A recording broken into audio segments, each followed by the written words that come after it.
Révélée le 8 juin dernier à l'occasion de l'inauguration de l'exposition des 75 ans de la marque Porsche, la Mission X, c'est son nom, nous donne aussi quelques détails sur la future hypercar de la marque que nous découvrons aujourd'hui à l'espace Klaxin à Paris. C'est une tradition chez Porsche, les années en 3 sont des supercars comme la 959, la Carrera GT et la 918 Spider qui ont été révélées en 1983, 2003 et 2013. Cette année, en 2023, on pourrait presque penser que la voiture est prête. Néanmoins, c'est encore un prototype qu'on découvre.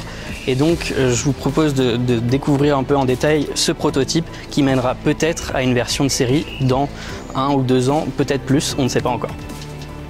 Longue de 4,50 m pour 2 mètres de large, elle reprend quasiment les dimensions de ses aînés avec seulement 1,20 m de haut. La voiture est plutôt large, plutôt musclée et rablée. Elle reprend aussi le design de la 919 Street, un concept qui a été présenté en 2021 à Munich. Le concept inaugure aussi une nouvelle signature lumineuse, les 4 points qui sont légèrement revus avec cette fois-ci des traits verticaux. On retrouve une signature un peu plus verticale que sur la 919 Street. La Mission X est pleine de détails, on retrouve notamment un bandeau lumineux sur toute la largeur de la carrosserie avec des petites formes évidées ici et là. On retrouve aussi un monogramme Porsche au centre avec la petite lettre E qui change d'intensité quand la voiture se charge. Du côté des jantes, elles sont en 20 pouces à l'avant et 21 pouces à l'arrière avec une petite flasque aérodynamique. Sous cette vitre, vous ne retrouverez ni V8 ni même V10. Il s'agira d'un moteur électrique pour motoriser cette Mission X. Porsche ne donne aucun détail technique pour l'instant.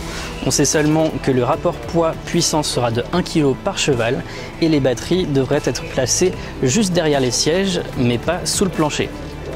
Une nouvelle teinte roquette métallique a été choisie pour ce concept, entre le brun et le kaki. On retrouve aussi une grande bulle vitrée pour l'habitacle avec des portes à ouverture en élytre. On grimpe à bord ?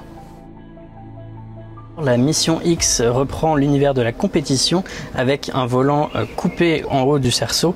On retrouve aussi un habitacle très chic avec une ambiance brune et grise, des couleurs assez contrastantes, notamment pour le siège conducteur et pour le siège passager au niveau du dossier. On retrouve aussi un système de fixation face au siège passager qui permet notamment d'accrocher un chronographe avec une partie analogique et une partie numérique pour notamment le temps autour ou les données du conducteur. Pour le moment, la Mission X n'a pas d'avenir en série dans les prochains mois, mais on vous donne rendez-vous sur automoto.com pour découvrir la suite du programme. À bientôt.